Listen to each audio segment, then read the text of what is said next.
time is the greatest healer, but what else is incredibly important is to not sweep it under the carpet. That's why they always say, talk to yourself, speak to yourself the way you would speak to a friend, a dear friend. And No negative self-talk. I went through a period of time where I was really good at the negative self-talk, and that I needed to put an end to that. On a more serious note, though, I do want to offer my condolences to you. You recently opened up about a tragic loss in your life. I've also experienced loss, so I feel for you. Why was this something that you wanted to share about now? Well, it happened. It happened, and it's not something that you can hide from or lie about. And it's he's my only sibling, and I was his big sister, and it was my job to protect him. So there are a lot of things emotions you go through, but I do feel him in spirit and all the time. And I mean, we'd be here for a lot longer interview if I told you some of the hilarious ways he communicates with my mother. And I mean, truly, like, she asks for the most random things, like a donkey. And she told me the day she asked to see a donkey in the most random place, she turned and there was a donkey. Oh my gosh. A donkey. I mean, she was getting really specific. Yeah. So I feel him next to me, and yeah, my soul's with him, and he's still with me. Just, I'll be with him again one day. Yeah. And I feel like grief is something that's with you, at least for me, like, it's something that never goes away. No. You know, it's something that it stays with you. What advice would you offer to others who are going through something like this? I mean, time is the greatest healer, but what else is incredibly important is to not sweep it under the carpet, and to allow yourself to go through the stages of grief properly. Yes. It's important to grieve, and if you don't grieve, it can transform you into in very negative ways over time. So yeah, I would just say that, you know, you make plans in life, and God laughs, and it doesn't always make sense, and sometimes it rocks you and your belief system, but you have to process it, even if you want to run away from it. Yeah. Yeah, try not to. Yeah, no, that's very wise, I feel like. And I know you also had shared that it's hard to get out of the house sometimes. How are you prioritizing your health and wellness during this next chapter of your life? Because I feel like that's something that can really help with difficult situations. Yeah, I think you're talking about the fact that I've shared that I've struggled with agoraphobia in the past, and it has been for different reasons at different times. When I was 16 and I really started getting the experience of paparazzi following me around every day, and getting as close as they did, and things that were said, and at a young age there's some PTSD there for sure. That's one of the things that I loved about living in Nashville, is I didn't have to deal with that. But then when I moved back to LA, I definitely found myself going, oh my gosh, now I have to think harder again about what I'm wearing and where I'm going to walk, and definitely can't walk the dogs with PJs on, not doing that. But it's just, yeah, I don't know. Well, I feel like you also mentioned that your trainer has been a really positive Yes. impact on your life. Like, how has she Yes. like helped you in this? Like, because I feel like that's a really great outlet. It's usually because it's also because when I went through this situation with my brother, I like ballooned out. Okay. Like in record time. Okay. And I didn't recognize myself anymore.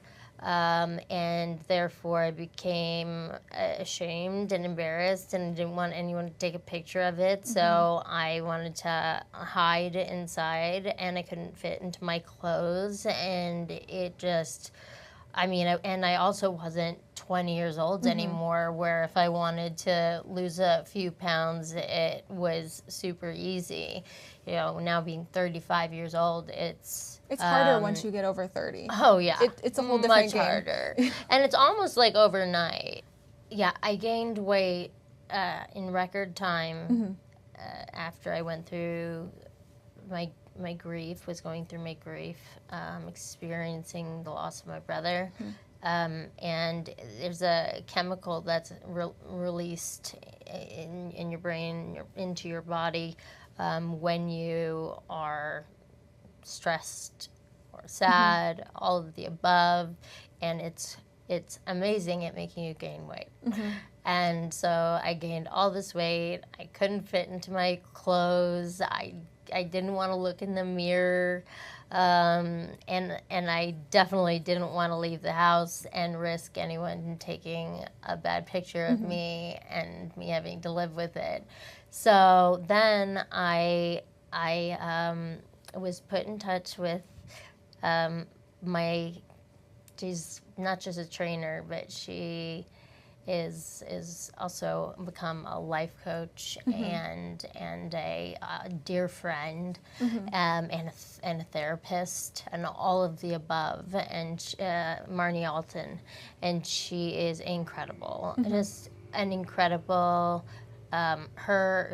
She does this combination of like ballet and bar and yoga and Pilates, and has this incredible body, and I mean, I felt within 2 sessions of working with her like all my muscles like lifting off the ground.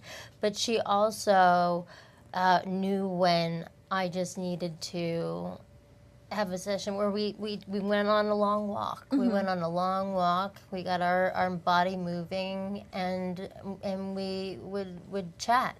Yeah. We'd chat, and I was able to vent and talk about what I was feeling and going through. And she would.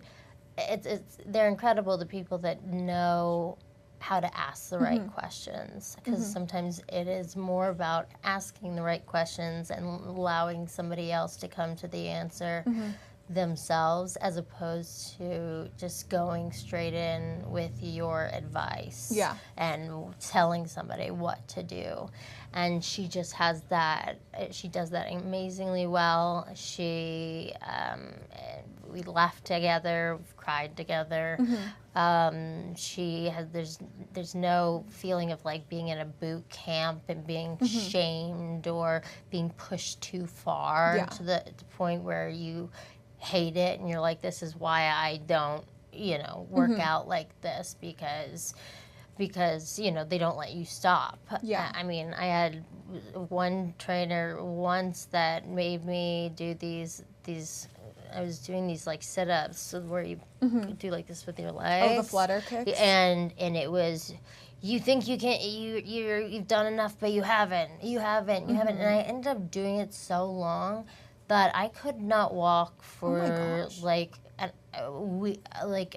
2 weeks. That's terrible. I couldn't go downstairs. It was like, and it was mentally really disturbing. Yeah. It had a mentally very disturbing effect, and I never wanted to work out again. Yeah. I hated working out. I've always been an athlete, so I never had to work out. But now that I'm older, it's something that we have to do, not just to lose weight, but for our health. For our health. Not Mental just health. physically, but mentally as well. You Yes. know, those endorphins and just feeling good about yourself and feeling healthy and feeling happy. I mean, I feel happiness like working out isn't is just like up nature's here. greatest medicine, Yes. truly. It really is. It really, really is. So, but you have to find your way of doing it, And the right your person favorite to way work of with doing it, you. the right person. Yeah. And Marnie is my person. Well, I'm so glad you found someone who is such a positive light. I feel like the mind-body connection is so powerful. Yes, And it is. It's true. Yeah. It is. That's why they always say, talk to yourself, speak to yourself the way you would speak to a friend, a dear friend.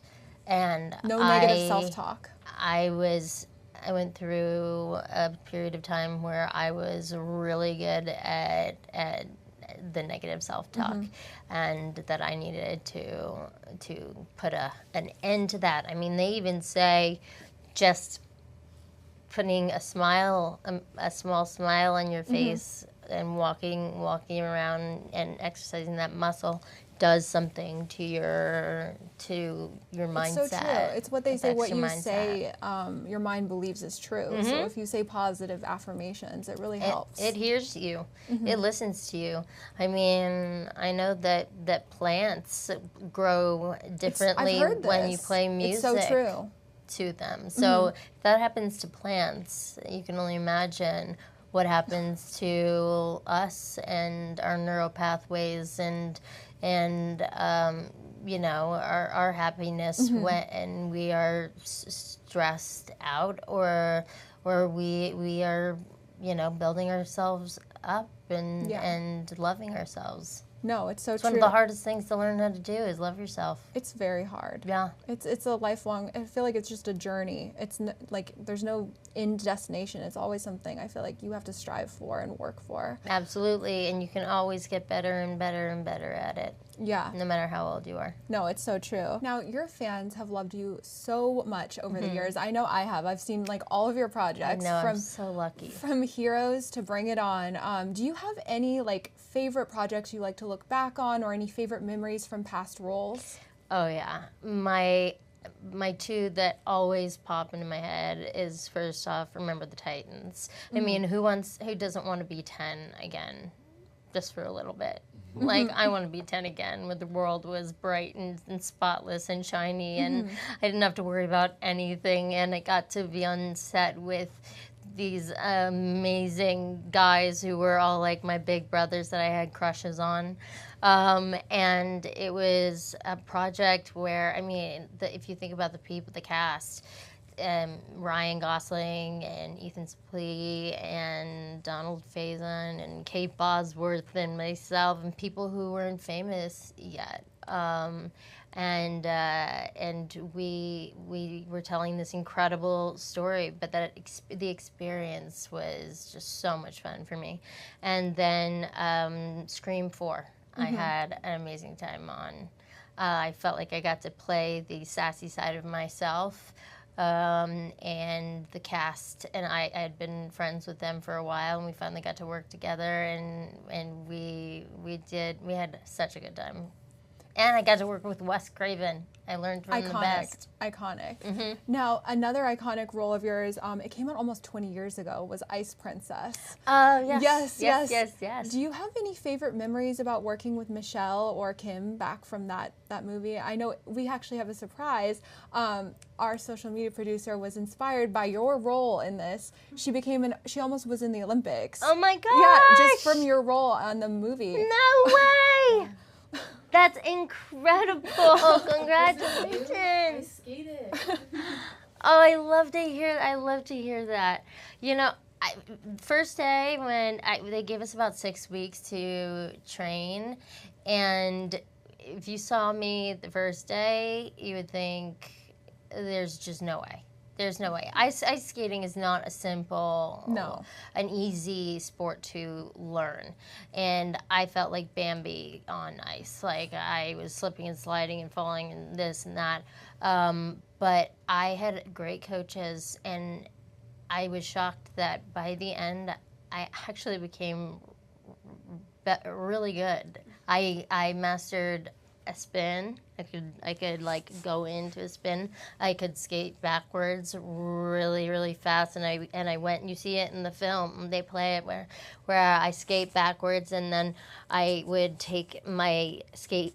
I would keep skating backwards, but across this way, and I would take my skate with my hand and pull my back leg Oh my up, gosh. like that, yeah. And it was basically so they, like, if I could learn to go into the jump and make it look sellable, then they wouldn't have to use like double or CGI or anything like that. So I saved them a lot of money. But I wish to this day that I had continued, because somebody did tell me, I literally got so good that my coach told me that if you wanted to, if you kept practicing, you could go and to compete and be in the Olympics. That might have been an exaggeration. Compete, I believe. Olympics, maybe not. But I wish I kept going. I wish I kept it alive. And then my last question is, looking forward to the future, what kind of roles do you think that you'd like to take on? Like, what kind of projects would you like to explore? Oh, there's so many. There's so many. All I've ever wanted to be as an actor is a chameleon. And that means being able to change my colors and play characters that are all different and nothing like me. And I've definitely, of course, gone through the typecasting when I was younger, being small and blonde hair and light eyes. But nowadays, you see these movies, and they're more and more taking these famous actors and putting them in these crazy costumes with prosthetics, and they get to play these characters that they're so wrong for, but they play them so well. And that's what I want to do. I want to tell incredible stories that inspire people. I want to do more comedy. I'd love to do comedy. I think I surprise people when they meet me and find out that I have a sense of humor. and yeah, and I want to also produce things and go on the other side of the camera. I'd love to direct and continue to produce. Yeah, and just tell awesome stories with cool characters and work with amazing people.